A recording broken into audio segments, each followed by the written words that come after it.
Okay, so as part of my NaNoWriMo project, I have what's called Microsoft Office OneNote, and on this side here is where you put the title of your book. So if I right click on it and rename or whatever, if I want to set up a brand new one, I would new section, new group, new notebook. So I think instead of a new section, I did a new notebook. So I clicked that on there, and I made Grammy's Magic Spaceship. And then here are the new tabs. I got characters, settings, plots, things, and pitch, right? And if I want to add something out, I can add a new section or a new section group. That's for my files. Then over on the right here, it says new page. So for each page I have characters. So in this section, so in that case, I have characters over here, so I know which one it is. That's just for myself. And I've got characters written up here. Daniel Jenkins is my first character, and I started using the OneNote thing back in October 2011, where I was just thinking of my characters' names for my books. Actually, Grammy's Magic Cottage was written in July from my notes, and then Grammy's Magic Spaceship, which was a sequel to it, was written during the NaNoWriMo competition in November. So I decided in October to start creating a character profile. So I've got all the names of my characters here.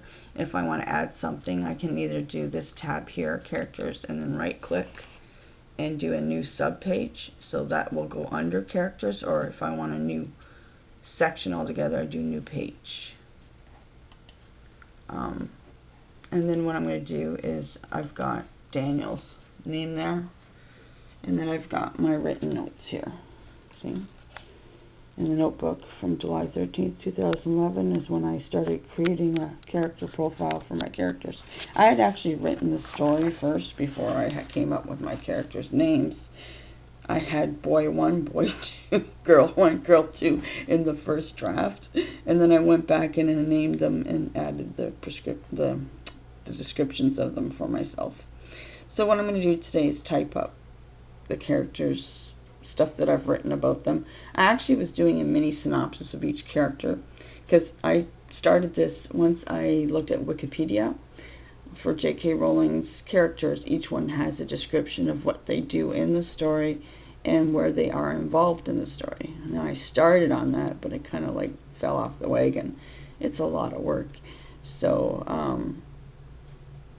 I don't know if people normally do that before they publish or after they publish. I'm not sure. I haven't really looked into it.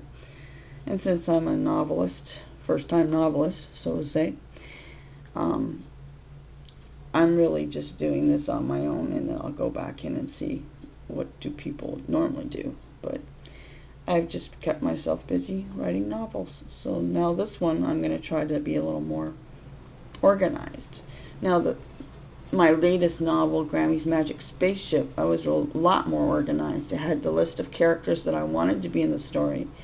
I also had 15 plot lines written up at the very beginning, so I knew what structure I wanted my story to go around. And then I would take each plot, put it into its own little chapter, and actually I should put that up here. See, the plots are written here. Plot number 1, so what I said, I want Magic Land Academy. I want Daniel and Samuel to go to school here, but they are quite bored after their last set of adventures that happened last summer with the Grammy's Magic Cottage. That was the beginning of plot number 1. And when I actually wrote the manuscript, I came up with about 3,000 words after that one little sentence. So that's how I do things. That's how I organize stuff.